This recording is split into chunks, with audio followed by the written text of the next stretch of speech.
Before we dive into today's compelling case, I need to ask a quick favor. Don't worry, it's not going to cost you an arm and a leg, maybe just a finger. Can you spare a finger? Not the bad one. I know some of you guys, it's okay. But all kidding aside, here's the deal. You may have noticed that recently, YouTube hasn't been promoting our videos the way it used to. It's not personal. YouTube still loves us. This is most likely due to recent algorithm changes aimed at boosting smaller channels. But here's where you come in. Allow me to briefly explain how the algorithm works and why your support makes all the difference. This is very basic. There's more to it, but when a video is uploaded, YouTube shows it to a test group of viewers. Let's say, for argument's sake, about 100,000. These are called initial impressions. YouTube then tracks two key stats: the click-through rate, which measures how often people click on the thumbnail, and view duration, self-explanatory. If the video hits certain benchmarks for CTR and view duration, YouTube then opens it up to a much larger audience, which leads to more impressions, which leads to more views. Here's an example. We posted the Martin Muniz video, Inside the Mind of a 5X Killer, on September 17th on this channel. So far, it's hit about 164,000 views on our channel, far below our average, while our CTR and view duration metrics have been above average over the last 90 days. That same video was then shared with Law and Crime, and within 1 week it hit 2.7 million views. The difference? Their subscriber base is highly engaged, and the algorithm works in their favor. In short, viewers are clicking on our thumbnails at a greater rate than ever, they're watching longer than usual, but our impressions are way down. If you enjoy what we do and want to see more, here's how you can help. Hit the like button, share the video, leave a comment, or subscribe. Each action tells YouTube's algorithm that you're engaged, and that engagement helps get our videos in front of more people. Thanks so much for your support. It truly means the world to us. Now, let's move on to today's case. In this video, we are re-examining the sordid case of Bo Hampton Rothwell. Our original coverage was uploaded in June 2022, but since then, the official police investigation findings have been made public. The Crime Atlas has obtained the full 110-page report, which provides an in-depth account of the terrifying events that unfolded on November 11, 2019, and how detectives ultimately solved the case. This updated version will include additional details you haven't heard before. To understand how such a tragedy could unfold, we need to start with Jennifer Rothwell's life in the fall of 2019, a time that was supposed to be filled with optimism and joy. At 28, Jennifer had a thriving career as a process engineer for DuPont in Chesterfield and was on the brink of a promotion. Her 31-year-old husband, Bo, was also thriving professionally, working as a chemical engineer for Ambitech. The couple had been together for 9 years, recently bought a home, and were eagerly anticipating the arrival of their first child. From a bird's eye view, their lives seemed picture perfect. But as the saying goes, there are 3 things that cannot stay hidden for long: the sun, the moon, and the truth. Let's dive in.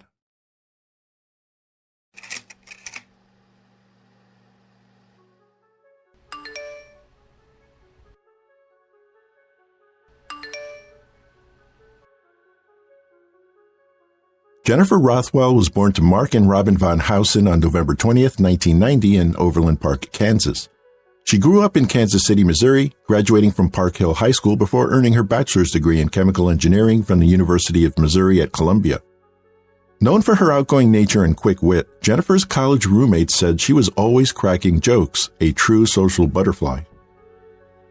Bo Rothwell was born just a month after Jennifer in December 1990. Like Jennifer, he also pursued chemical engineering at the University of Missouri. While Jennifer was vibrant and talkative, Bo was more reserved, with friends describing him as laid back and quiet. An avid racquetball player, the two crossed paths on campus in spring of 2010, bonding over shared interests. By September 2015, the connection led to marriage. 3 years later, they bought a spacious 2,300 square foot home in Creve Coeur, signaling their readiness to start a family. But starting a family wasn't as easy as they had hoped. Bo later testified that he had always wanted to be a father, and the couple began trying to conceive in the fall of 2018. However, their journey hit a hurdle in December of that year when Jennifer was diagnosed with endometriosis. Despite this challenge, they continued trying into the spring of 2019, though without success. By June, Bo claimed the effort to conceive began to take a toll on their relationship, turning intimacy into a task devoid of romance. He said they both agreed to take a step back. Then, in September, everything changed. Jennifer shared the news they'd been waiting for. She was pregnant. Overjoyed, the couple began making plans for their future, from designing a nursery to adjusting their insurance to prepare for their new addition. But behind the scenes, things weren't as perfect as they seemed. Jennifer noticed a shift in Beau's behavior that left her uneasy. So much so that she Googled on her phone, "What to do if your husband is upset you are pregnant?" Unfortunately, she would not get the chance to work it out, as Jennifer was reported missing not long after. On Monday, November 11th, a winter storm swept through Creve Coeur, covering the area in snow and freezing rain, making the roads treacherous. Forecasters called it a major weather event, but it would pale in comparison to what was about to unfold. The next evening, at around 9:44 p.m., Beau called the police to report his wife Jennifer missing. According to Beau, her coworkers had contacted him earlier, concerned because Jennifer hadn't shown up for work that day. He told officers she was last seen leaving their home at 6:20 a.m., heading to work. Beau also mentioned that a mutual friend had come across Jennifer's Hyundai Sonata abandoned on the side of a local road. The car door was locked, but her cell phone was visible inside. Police quickly canvassed the area and located the vehicle, though her purse was nowhere to be found. Beau claimed he had been searching for Jennifer since 8:30 p.m. after hearing from her coworkers. An officer pressed Beau for more information, but he found it odd that when he asked whether there were any marital issues, Beau chose not to respond. However, Beau did agree to come to the station to continue their discussion.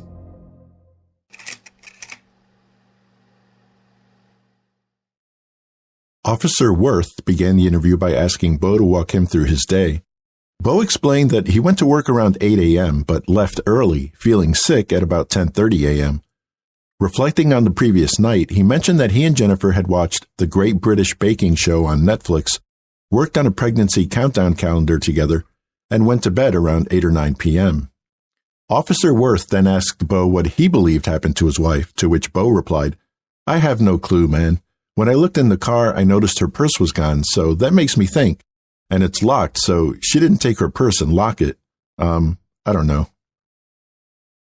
Officer Worth asked if Beau would be willing to put that statement in writing, at which time Beau replied, "Maybe?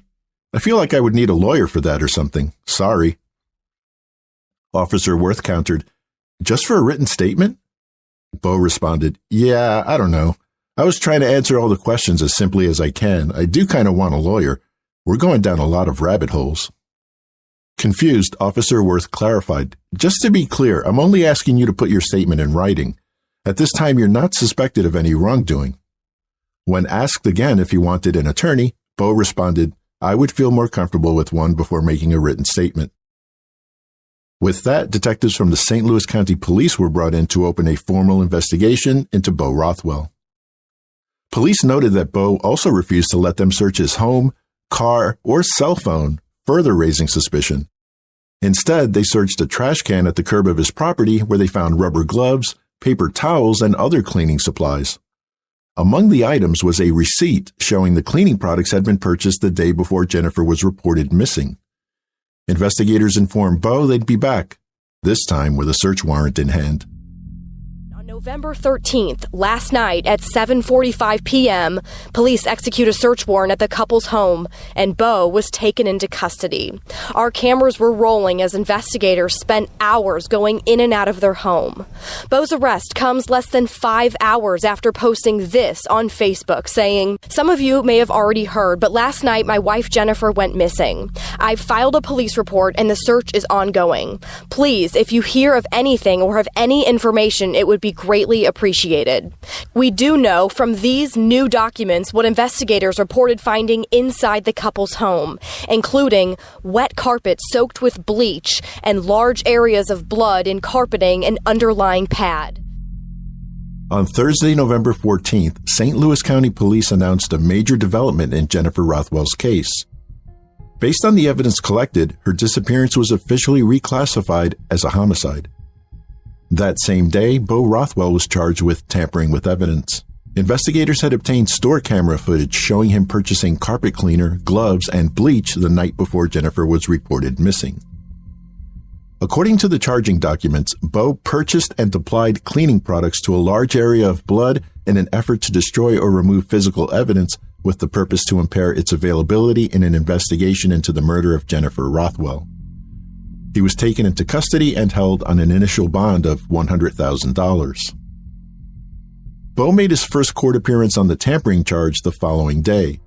Your next court date will be April 6th. I doubt that we'll proceed because it will go to the grand jury, it sounds like, before that date.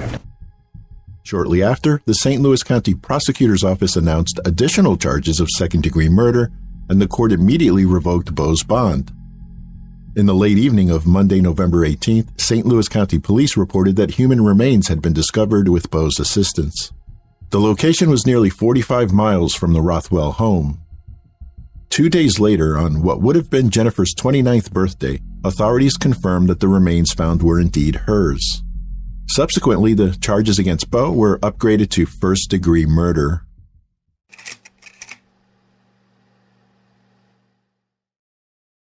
By the time investigators discovered Jennifer's remains, they had strong evidence linking Bo to her murder. Large amounts of blood matching Jennifer's familial DNA were found in the Rothwell home, despite Bo's attempts to clean it with bleach. Then, there were the recently purchased cleaning supplies found in a trash can and a receipt showing Bo had bought them the day before she was reported missing. Adding to the suspicion, investigators learned that Bo was having an extramarital affair, providing a possible motive. In police documents, investigators revealed that 5 months before Jennifer's murder, Bo created a list of pros and cons about a woman with whom he was having the affair. Rothwell wrote it in a work notebook. In the pros column, Bo listed better sex life, more respect, fresh start, and is the cost too high? Under cons, Bo wrote, half my assets/money, trust is shaken/tainted, my family disappointment, and take on her kid with his probs, a reference to his lover's child. Forensic analysis of Bo's cell phone activity uncovered one number that appeared far more frequently than others. When police reached out to that number, they received a return call from a 31-year-old woman who identified herself as Bo's girlfriend. She revealed that she and Bo had been involved in an affair for about 6 months and that she was aware of Jennifer's pregnancy. According to her, she first met Bo at a mutual friend's party in May 2019, may have been a wedding, where Jennifer was also present. Shortly after the party, Bo began messaging her on Facebook, and this became a daily routine. When Jennifer announced her pregnancy in October, Bo messaged his mistress in an attempt to end the relationship. In his messages, he admitted, "I was in total shock," adding, "I felt like everything was coming down around me, and part of me doesn't want this pregnancy to work out." He also confided that he had been contemplating divorcing Jennifer for 2 to 3 months before meeting his lover and thought he would have had the courage to go through a divorce by now. However, just 2 days later, Bo resumed contact with his mistress. She told him she missed him, and Bo admitted that his attempt to break things off was only because of Jennifer's pregnancy. In one message, he wrote, "This is the last thing I want. I've never felt more regretful for anything in my entire life." In the week leading up to Jennifer's murder, Bo and his mistress exchanged messages discussing their relationship and potential future together. Their conversation ended with both professing their love for one another. The very next day, Bo sent her another message saying, "I'm addicted to you." The mistress was never charged or implicated in any wrongdoing related to Jennifer Rothwell's death.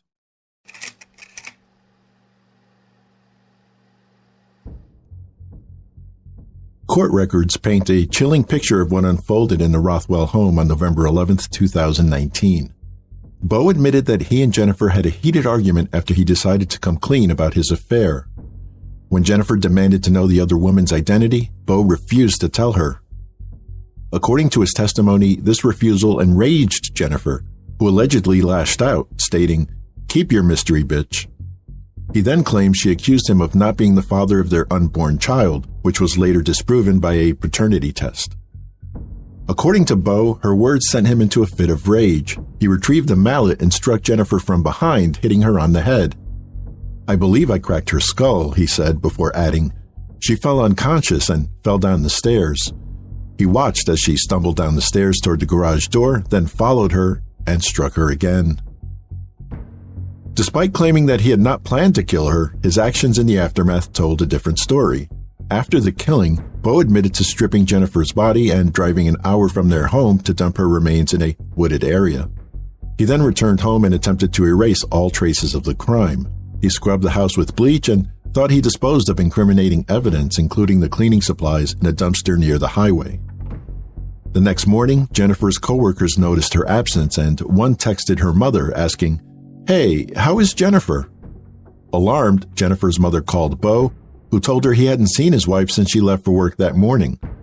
This external pressure is what forced Beau's hand, prompting him to report Jennifer missing later that evening.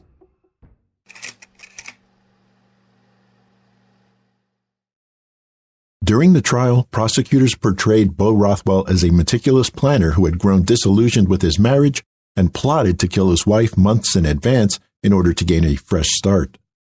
They framed the killing as premeditated based on evidence such as the list of pros and cons of leaving his wife for another woman and the many messages between him and his lover that discussed a future together.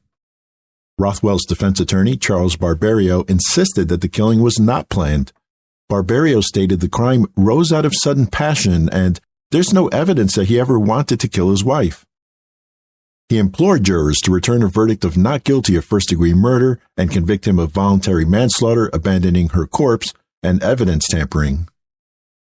After reviewing hundreds of documents and crime scene photos and listening to many hours of witness testimony, it took the jury just over 3 hours to find Beau Rothwell guilty of murdering his pregnant wife in the first degree.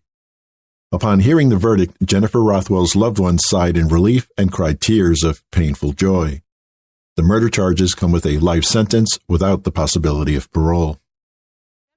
For Beau Rothwell, what began as a secret affair, fueled by selfish desires and lies, spiraled into a violent tragedy.